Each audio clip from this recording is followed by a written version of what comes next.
Hello everybody, and welcome to my video on the top 5 pieces of media of all time. This is actually split into 4 separate categories because there's no way I could condense everything to a top 5. And so, we are looking at the top 5 movies, top 5 TV, top 5 video games, and top 5 anime of all time. This list is going to be hard to make because there's so much media that I love out there, and it is very hard to condense it to a top 5 list. But I'm doing what I can. Okay, let's start with movies.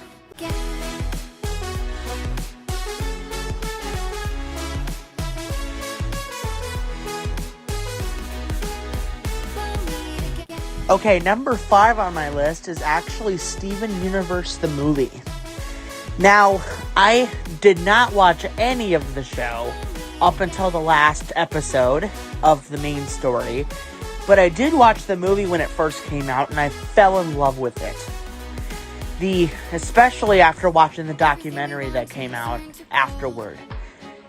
Rebecca Sugar is so amazing because she went ahead and fought so hard to get the LGBTQ representation in that show.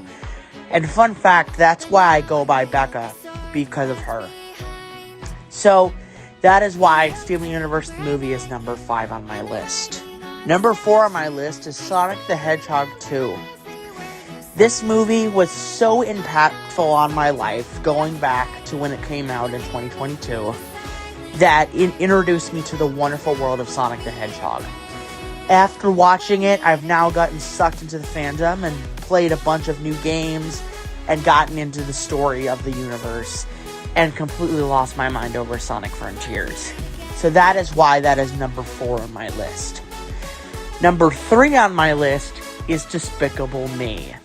Now, this movie was one of the first movies that I fell in love with years ago, and it is still one of my favorite movies I've ever seen. It is an amazing story about a villain who turns good in the end, and I actually loved watching it. And the sequels progressively got weirder and weirder, and they're coming out with a 4th one this year. And I loved the first one, and I still will for a while. Number 2 on my list is actually the Lego Batman movie. This movie, when it first came out, I went and saw it 7 times in the theater, which personally is a record for me. This movie is so funny. It is my favorite Batman movie and my favorite Batman Will Arnett ever. And it is so funny, but it also has a really emotional story about Batman learning to let people into his life and all that. The animation style is amazing, and I love it so much. Before we get on to number 1, I just want to quickly say that if you guys are surprised by this list, why I haven't put certain things in there, just know that there's a lot of different options I would have put in the top 5. But these things just kind of stuck out and needed to be placed in the top 5. The number 1 movie of all time is Cars 2. I mean, who wouldn't see that coming? Cars 2 is my favorite movie of all time, and some people do not agree with me on that, especially the internet. And I thought about it for why I believe this movie is my number 1, and I think it has to do with childhood. See, this movie was one of my favorites growing up, and when it came down to it, the idea of Cars characters having spy names influenced the actual origins of Aiden Activator back when I created the character. And if you know, technically, if Aiden Activator didn't exist, Activator Studios would not exist, which means 667 would not exist, Book Infinity would not exist, all my upcoming projects would not exist, and it just shows that Cars 2 is by far the best movie I've ever seen, because it influenced so much of my life. Alright, now that I've done the movie side of things, let's move on to TV.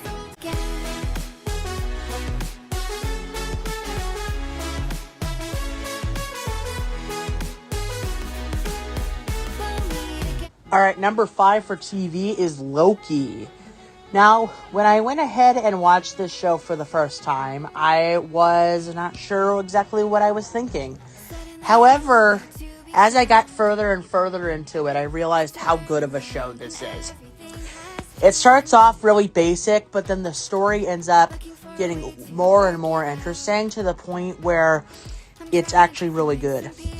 This combined story from the 2 seasons that exist proves, actually, how good Loki is as a character, and why I personally think he's the best MCU character ever. That is why Loki is number 5. Number 4 on my list is Phineas and Ferb. I grew up with this show, and I love it so much. Phineas and Ferb making inventions while Candace tries to stop them, and behind the scenes, Perry fights off Dr. Doofenshmirtz. It's an interesting concept, and it works out really well. And it's actually pretty amazing to see that show be as successful as it is, especially because more seasons are on the way. And I'm really excited to see what they have coming up. The movies are good too, by the way. That's why Phineas and Ferb is number 4. Now, number 3 on my list is Villager News. Technically a TV series, but it's done through YouTube. Now, this is a 6-part series, about to be more, because there's more on the way, about villagers in the world of Minecraft, telling stories, and about different things going on in their village. And it connects to my world, too.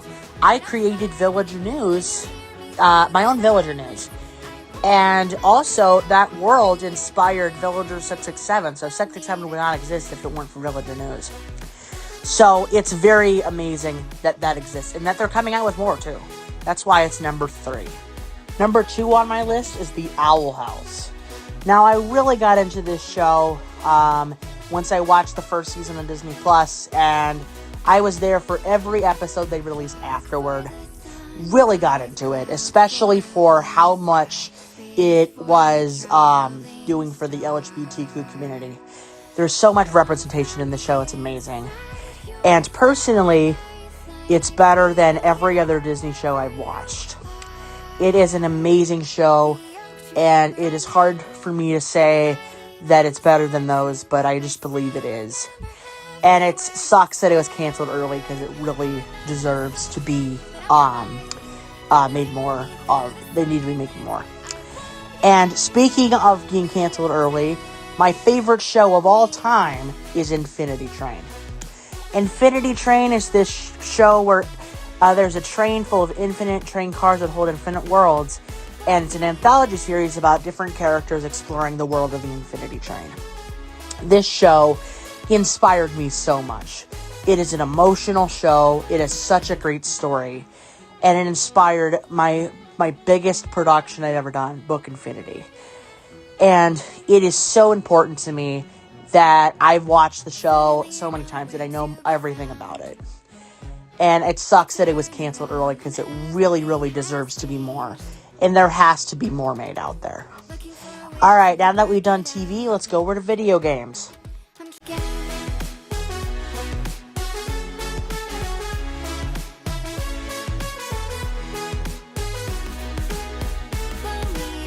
Number 5 on my list is Minecraft Story Mode. Now, I have not played it since it originally came out, but after revisiting it over the last year or so, I can confidently say that it's one of the best games out there. Minecraft Story Mode lets you choose what happens in your story, and your choices really do matter. And both seasons are incredible, Season 1 and 2. Personally, I'm really disappointed that they stopped doing it, but it did end on a satisfying note. Number 4 on my list is Skylanders. Skylanders is a Toys to Life game that was created back in 2011, and it's 6 installments, and was a very fun game. It had a mechanic where you put this little plastic toy with a chip at the bottom on the portal. It makes it go in the game. An amazing concept, by the way.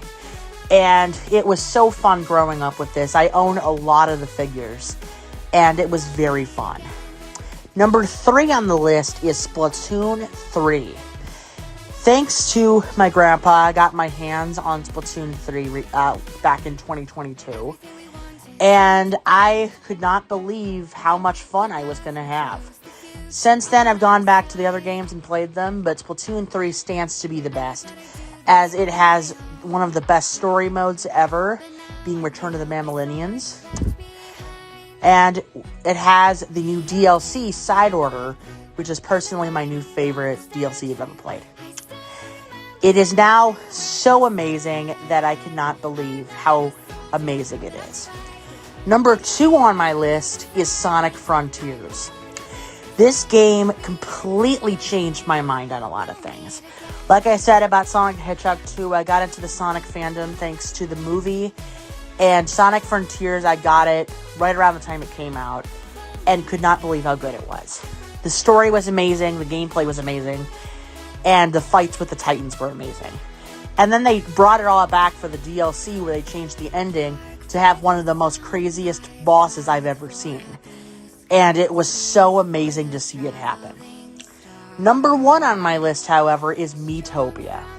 This game allows you to create any character you could possibly want in this world of Miitopia to fight, to go in an RPG level game and fight the Dark Lord.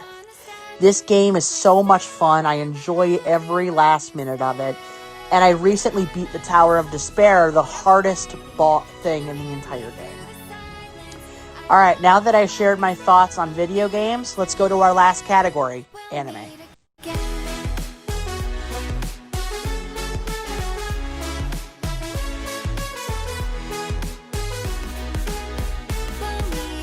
Number 5 on my list is Komi Can't Communicate.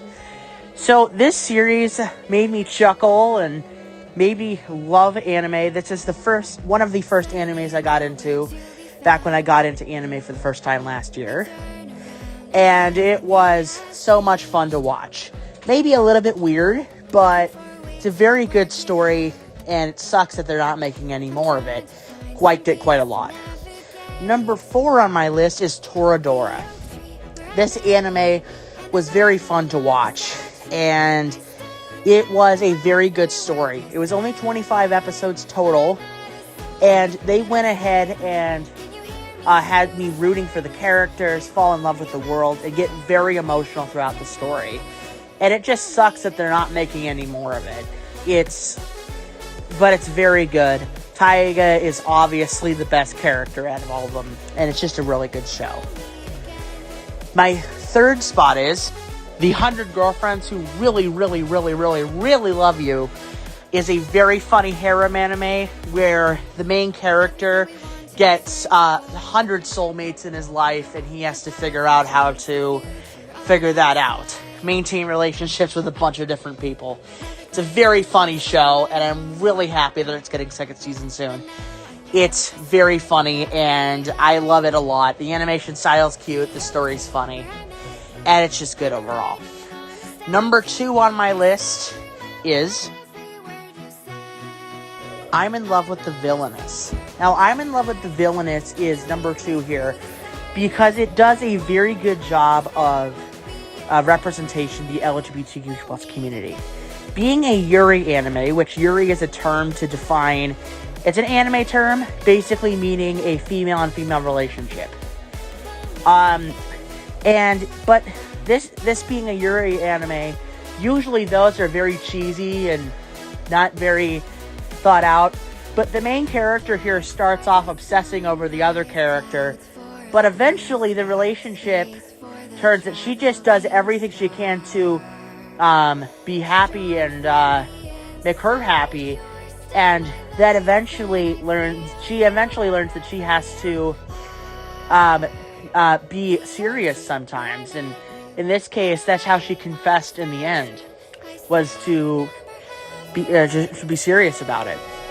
It's a really good show, and it has one of the best monologues about what it means to be gay, and it's just a great show.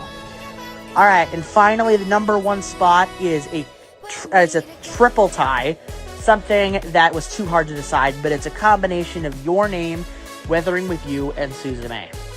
These 3 movies changed my life, and if it wasn't for these movies, I would not be into anime at all. These movies are so beautiful, have amazing story, And Suzume, for example, was the second time ever that I went to see a movie in the theater. And it truly was totally worth it. And I loved them so much. Each of them have their own thing.